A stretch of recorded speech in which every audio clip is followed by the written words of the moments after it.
Today, do you know what you're worth? Your salary might be flat out wrong. Then, how technology is changing the future of higher ed. And we remember Larry Tesler, a groundbreaking technologist. I'm Alexis Scordato, and this is Future Forward. I am Stephen Rosenbaum. Let us launch. Hey, Alexa.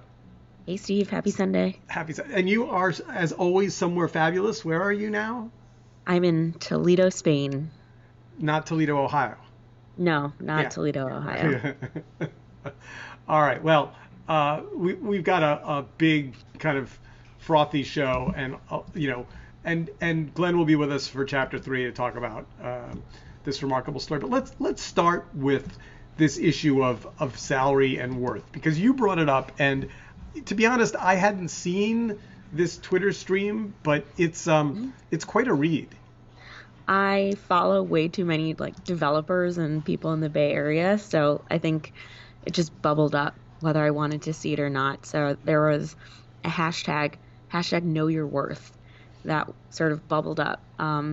The origin of this tweet actually can probably be linked back to a New York Times article, which was titled "The Benefits of Sharing Your Salary," but it basically sparked this.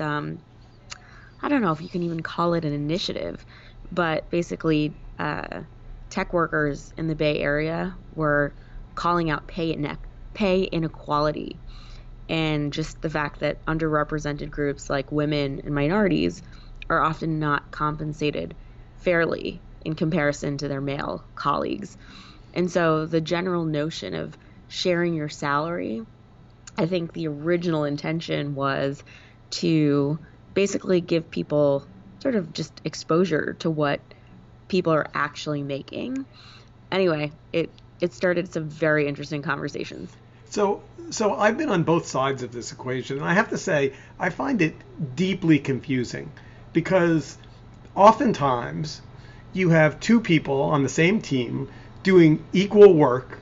One of them is on their second job. They're super talented, but they're not that experienced. And the other one is a more seasoned pro who's been around the block and has some more overhead. And in the world of transparency, that would look very unfair. So I think it depends. So for example, say you have two staff writers, and the nature of the work is exactly the same. It doesn't matter if someone has more years of professional experience, if the expectation of the role, the scope of the job, the authority and autonomy basically is equal. Like, should you pay someone $75,000 versus the newer person making 60? Because they're doing the same thing. So here's my answer, and it's going to get me in some trouble. I'm going to get hate mail, but it's like salary's partly about equitability, and it's partly a negotiation, right? So if you need somebody and they're great and they need a number, and you know what that number is, and you have a hole in your team and this person is going to fill it and they're going to do a great job, and you've already got somebody doing a piece of that work, and they're, for them, 65 was a home run. They're 2 years out of school and they're making $65,000. They're dancing on air. But meanwhile, experienced guy or woman who's got, some different overhead, some different life experience, needs to be 125. Once that's transparent, that's a disaster, right? Mm-hmm. Well, I mean, there's so much that can go into this, but I think what you said, negotiation, is actually the thing that has led to pay inequality. Yes, and there's absolutely. So many studies that show it's like women. I know women don't color, ask they just don't negotiate as effectively. And so, how do you build a compensation philosophy that actually levels the playing field? And some of that is actually this belief that if you're transparent around what levels are in your organization, sort of what it takes to meet a certain level, and then the salary bands that fit it, then there's less room for negotiation. But in real life, since companies are concerned about costs, doesn't that almost inevitably mean that the more experienced employee doesn't get the can't afford to take the job? It's not, no, because I mean, again, If if someone's you're willing like, to do it for 65 and the band becomes 65, but somebody who's got two kids in college and has done five other jobs and has more experience for essentially the same output but more, you know, so I think the intention is like it's not about trying to solve for like the lower band. It's about finding what the market rate, the fair market rate should be for a job. And so what's interesting is what's happening is Silicon Valley, because the competition for, say, software developers is so high, and then you have companies like Google, Amazon, Facebook, who are actually like in a position where they can afford basically whoever, right? They can afford to pay someone $300,000 for a job that could probably be paid $90,000 for in a different market. It's actually creating this um, wild system. And so if you like look at this hashtag, know your worth, you'll see all of these software developers. And not only is there this massive disparity with the Bay Area and like other parts of the US, you have basically developers outside of the United States working in different countries, and they're like, oh my goodness, wow, like I'm getting paid the equivalent of 15,000 US dollars to do this work. so my experience when I had developers working for me was that there was a level of complexity that you're not calculating in, which is the younger developers were often more facile in the newest technology and they could write code like nobody's business, but it was often buggy and flawed because they were learning and they were testing and they were growing. And the more seasoned developers were slower and more purposeful, and some of the code was a little bit older, languages necessarily, but their code was elegant as all hell and worked when you released it. How do you measure that? I think, I mean, it's almost coupled. There's like the talent philosophy, what is good, and then there's a compensation philosophy, which can be related. And so when you think about what makes a developer good or senior, you can't lean on inputs like, does someone have a computer science degree, Yeah. for example? Because so many developers I know are self-taught. And when it comes to these newer languages, they haven't even been around that long, right? And so you might say, like, well, we think good is someone who has incredible learning velocity, and someone who maybe has high business acumen, right? But like I mean, that's a whole different episode, which is how do you actually evaluate what a good developer is? Well, we let's put a pin in that because we should talk about it. I want to talk about this Twitter thing because Twitter made some pretty surprising announcements about how it's changing its workforce. I gave a fist bump to Jack Dorsey when I read this because he basically came out and said, we are like going to move towards a more distributed team. And so even though they have a new office in East Bay that will have 2,000 workers, he basically has said that the Bay Area is just not serving them well. And so hiring and scaling a more distributed Twitter workforce is the direction that they're going to move in. So, have you worked on a distributed team? You have. Oh yeah, I feel like probably the last 10 years. And distributed doesn't necessarily have to mean like you don't have an office. Most companies, I think, are like big companies are distributed because they have multiple offices.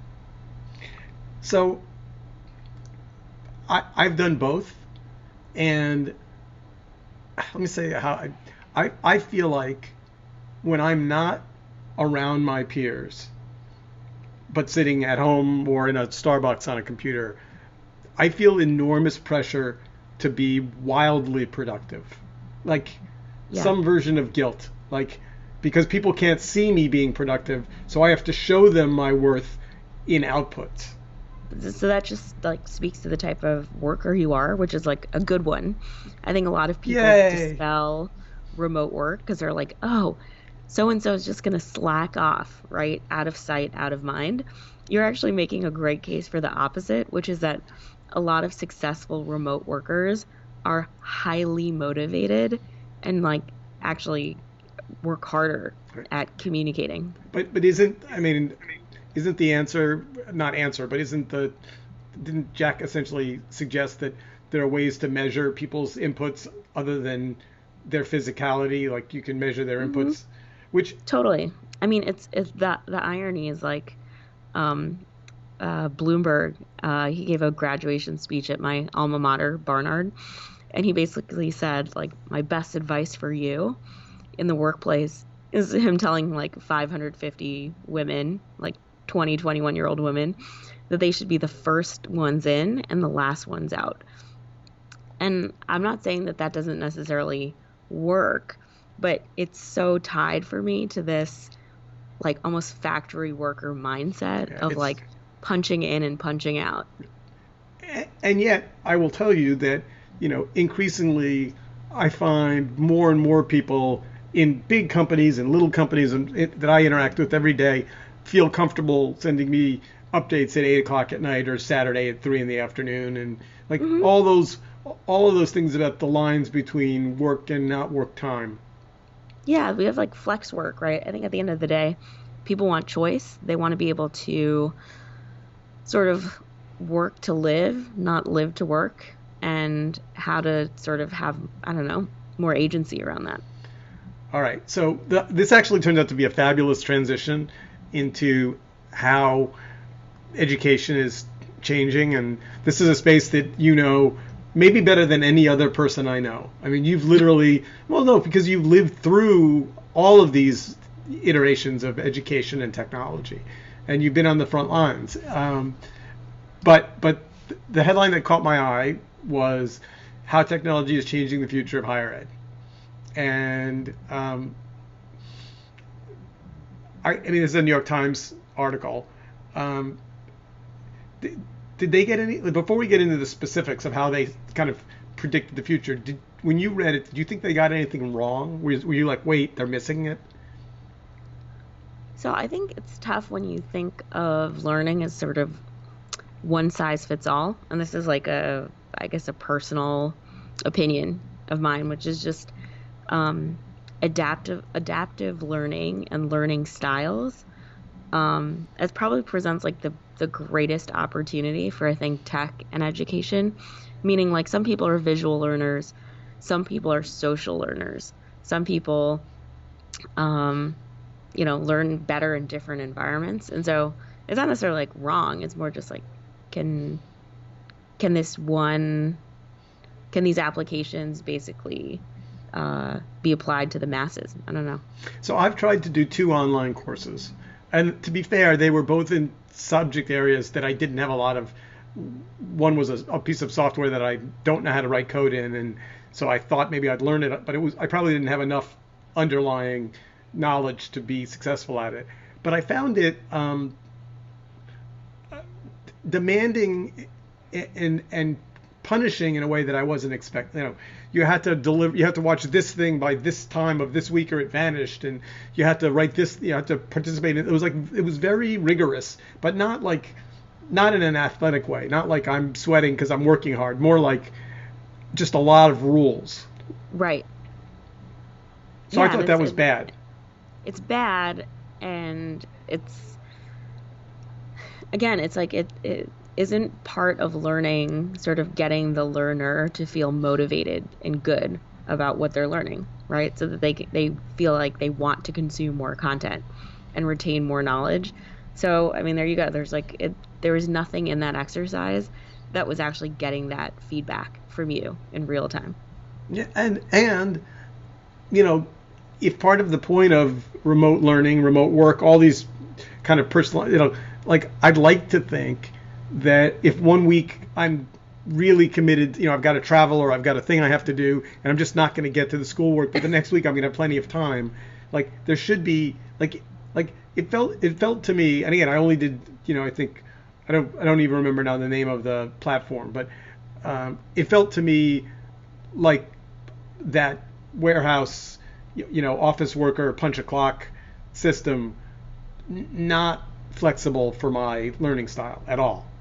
Um, Totally. I mean, I feel like from what I know about you, if someone gives you a problem or you're looking to make something, like basically that style of learning where it's in service of the goal is and sort of like tighter feedback loops is probably something you'd respond well to. yeah, I mean, I'll tell you, I mean, I hate writing things that is never going to have a reader.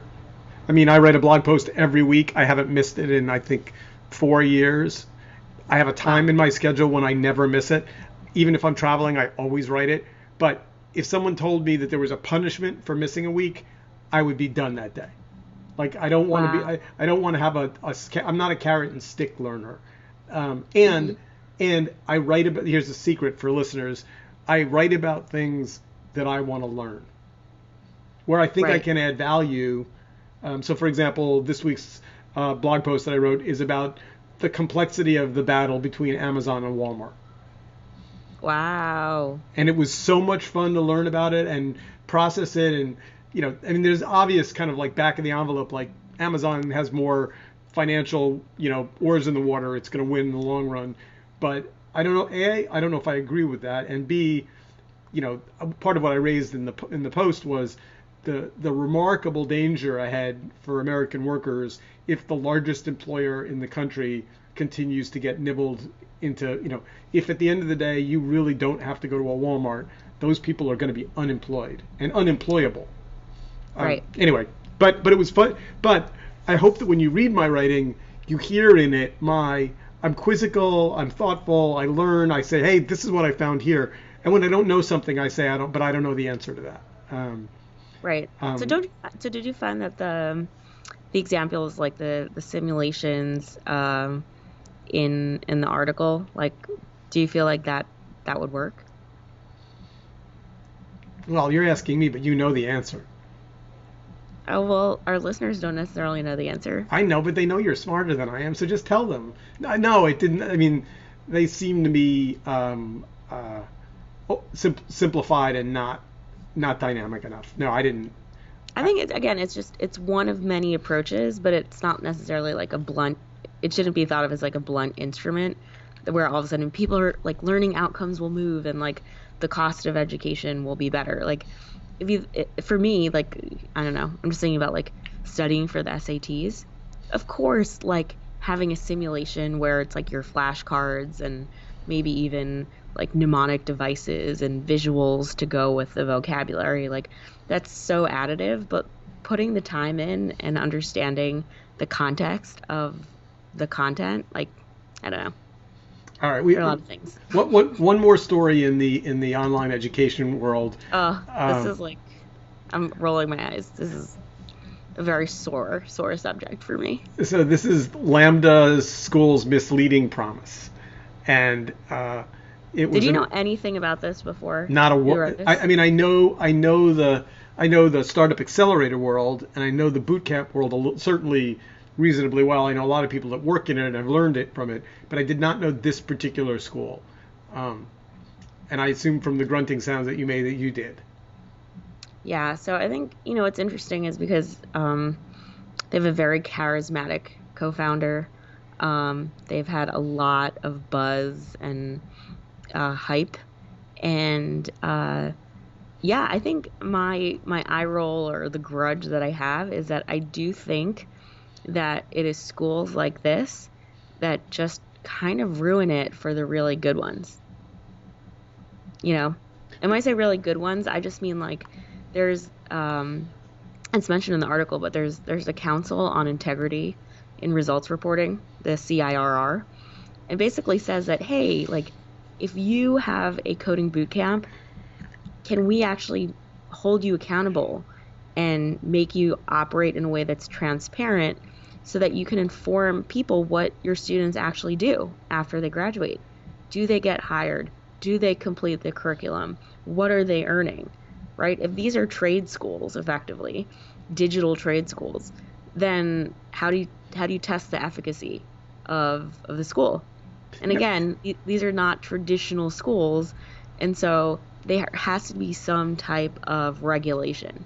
So why are the income sharing? So for listeners, Lambda works on this thing called an income sharing agreement, which means no tuition, and the ISAs, as they call them, Lambda gets a percentage of each first year job after graduating. Why is that not an absolutely good means test for if you earn nothing, we get nothing? Like why is that not? As a simplistically, that seems like a great idea, but no one seems to agree with that. So No, I mean, I think income share agreements can totally work, but when you're actually selling the debt of the students, it's actually like the operations around it that make it like pretty sketchy. Because so it's almost very it's like the what happened with the mortgage crisis in so 2008, so you get a 2009. collection agent who calls you and says you owe Lambda X dollars, and it's some stranger from a boiler room collection guy. I didn't know that. God, oh yeah, but like I mean there's so many things. It's like the the curriculum that they're teaching is actually not vetted. So there is like students who are basically saying like, I took this course and I actually learned a wrong thing, or you had false credibility stats that were promoted like, oh, the students who graduated from our like design like product design program have like 100% completion rate. Meanwhile, like the read receipts at the time show that it's like there was one student in the course, right? That's like so misleading. And That's so if the curriculum and sort of the career readiness is in jeopardy, then you basically have students entering a program and then not necessarily being ready to get that great job. And you have 5 years to basically get employed. Otherwise, um, they'll forgive your loan, but it's not necessarily 5 years in the thing that you went to go study. So if I went to Lambda school and I was told I could go from being a marketer to a software developer and I don't have to pay anything. All I have to do is enroll, and within 5 years, I need to get a job, right, to pay them back. They don't care if I can't get a job as a software developer. I could go Oh yeah, like that's terrible. So it's you terrible. right, so you may stay anyway. So we're out of time for this segment, and actually this leads in brilliantly to what we're going to talk to Glenn about, because at a time when they're manufacturing software developers kind of on an assembly line, Glenn's going to share with us the story of a developer who was created in a very different way. So, Alexa, just kind of in the spirit of keeping our eyes forward and also making sure we look back and pay attention to people that mattered. When we were talking to Glenn early in the week, he said, if we're going to do a segment, let's make sure we talk about Larry Tesler, who I'm embarrassed to say I did not know, but I think that's why Glenn wanted to talk about him. So welcome, Glenn, and why is this person so important and so unknown? So Larry Tesler, I would have to say, and I think most people, who've studied this would agree with me, he is probably more responsible for the type of computers and the type of user interface on our personal computers. He is more responsible for that than anyone else on Earth. So by that I mean, the whole point at something and click on it, the cut and paste of word processors, the simple way, that user interface, the use of a simple mouse, the action of pointing at what you want and clicking on it to do something, for example, to cut and paste text and so on, that all originated with teams that were basically in a vision of Larry Tesler's. Wow. So Glenn, actually, let's before for our listeners, just back up a little bit even and just share what he did at Xerox PARC and, sort of what the era of computing looked like before and post Larry's work. So Larry Tesler started working at Xerox PARC in 1973. And PARC is PARC. It stands for Palo Alto Research Center. So Xerox was then, and I believe now, based in Stamford, Connecticut, far from Silicon Valley. But everyone knew, even by the early 70s, that that's the center of technology was Silicon Valley. So Xerox started a research center there, very famous research center called the Palo Alto Research Center. And some of the most famous people in computing history, and people who go on to basically invent the kind of computing that is now everywhere, worked at PARC. And Alan Kay was leading a lab at PARC, which was basically figuring out what a personal computer would be, how big it would be, how it would work, what chips it would be based on, what kind of software it would run, what the user interface would be like. And so that's where Tesler really shined. So he was part of this group figuring out the user interface, among other things. And so this, again, there were several computers they were working on, but the main one for our purposes was called Alto. And to call it a personal computer was probably stretching it. It was about the size of a hotel refrigerator, and it wasn't really portable. But so in those days, and I'm talking about the early to mid 70s, computers were based on what were called modes. So you had to put the computer into a different mode every time you were going to do a different thing. So for example, if you were running a word processor program and you wanted to insert text, you had to go into insert mode. And then you would move the cursor where you were going to insert text, and you'd put the text there. But then if you wanted to edit the text, you had to exit insert mode and go into edit mode, and then edit your text. If you wanted to delete text, you had to go to a delete mode. So at the time, people genuinely believed that there was no easier or more intuitive way to do computing, to do personal computing. So this is where Larry Tesler was very unusual and brilliant. Really, he was a genius because he didn't accept that. I mean, he believed that you needed to do experiments. So, it's a legend in Silicon Valley, his experimental method. He literally started with a woman. It was her first day as a secretary at Xerox PARC, and he sat her down in front of a computer and started asking her how she would like to type and edit text. And he was very emphatic that he wanted someone who wasn't already working at PARC. So he didn't want to get a secretary who had already been working there, because they would have been exposed or contaminated, if you will, by the prevailing notion that this is the only way to do things. So this woman, I think her name was Sylvia Adams or something. It was literally her first day. He sat her down and he said, how would you do this? How would you do that? How would you want to do this? And she just explained to him, and he took meticulous notes. And this was the start of a system that Larry Tesler used. He would just pull people off the street, delivery people coming to meet friends of theirs for lunch who weren't even computer people. He would, hey, do you have 5 minutes? He would sit them down and talk to them. And through that and other experiments, he decided that, mice are better than cursors. So there was another idea then, that cursors would be better than mice. What could be better than a cursor? You just tap keys to get exactly where you want.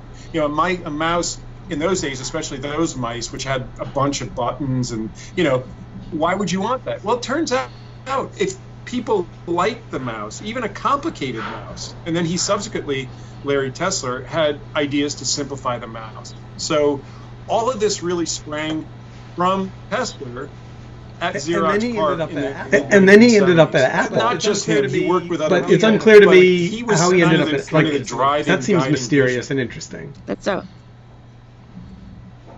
Right. So it's another Silicon Valley legend, and it's been the subject of countless articles and books that Xerox, which invented basically everything that was needed to do a computer, that was basically recognizable as a modern computer, they didn't do it. So it's one of the classic business business school case study type stories of a company just not trusting or embracing its own technology. So Xerox at its Palo Alto Research Center was paying all these people. They did unbelievably brilliant, earth-shaking work that revolutionized computing. Xerox executives failed to realize it. Steve Jobs made a famous, legendary visit to Xerox PARC in the 70s and immediately recognized what they had invented and how brilliant it was and how it was going to alter the face of computing forever.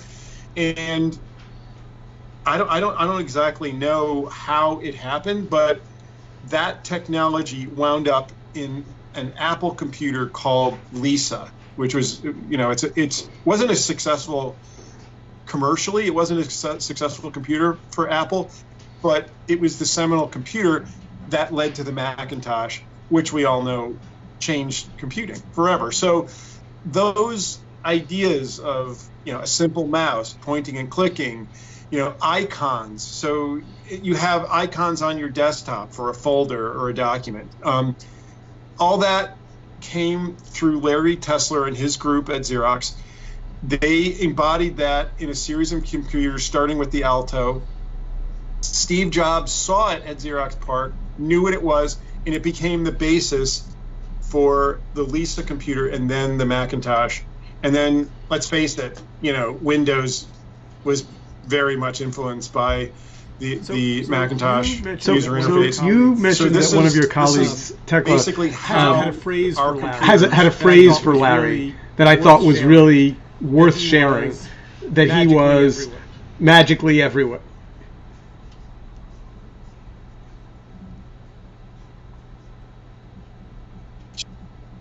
Exactly. She referred to him in a great story that she wrote, I think in 2005, as the Zelig of computer science, because so he was in the center of at least half a dozen major innovations, starting with the Xerox Alto, but there were other things too. While he was at Apple, he was part of a corporate alliance with two other companies. He was on the Apple team, or he led the Apple part of a corporate alliance that led to a microprocessor called Acorn. Apple was interested in this processor, I think, for their legendary Newton PDA, which was one of the first PDAs, and we won't get into the Newton, but I believe that this processor that they worked on, called the Acorn, was for Newton, but it was then spun out, and it basically that architecture for the style of hardware that went into Acorn is now in most smartphones in the world. I mean, obviously it's a much more advanced version of it, but again, essentially that architecture was born, which is now in many smartphones now use the Acorn microprocessor in one form or another.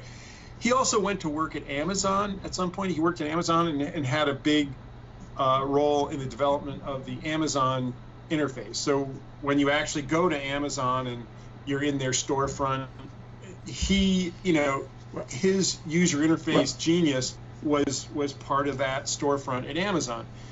So, and there are others too. He just was this brilliant but extremely humble man who was just there, and he had these great visions. He had a real vision and great ideas. So Glenn, I just want to thank you, because we wouldn't have known about Larry if it wasn't for you kind of tapping our shoulder and saying, pay attention to this guy. And I'd like to think that there are more magical people working in technology today that are as bright as he is, but I can't think of anyone off the top of my head that that is as modest and important as he was. Yeah, well, there's a new era in technology, really, where there are really larger teams, and it's hard to identify people, and corporations are much more nervous about making public who some of these leaders are. So it's a different world now, but there are really good people out there doing great things. Thank you, Glenn. We'll see you in a couple weeks. Glenn. Bye. My pleasure. Well, we said at the top of the show we had a lot to cover, and we covered a lot. We covered salary, and we covered education, and We covered The Larry. mouse. Yeah, The and origins of the mouse. and fascinating. I'm going to read up on him, and I'm going to read Tekla's article about him from 5 years ago or 10 years ago. Because, but for this episode, for episode 308, we are out of time, and so we will be back again next week with another edition of Future Forward. See you then. See you, Steve.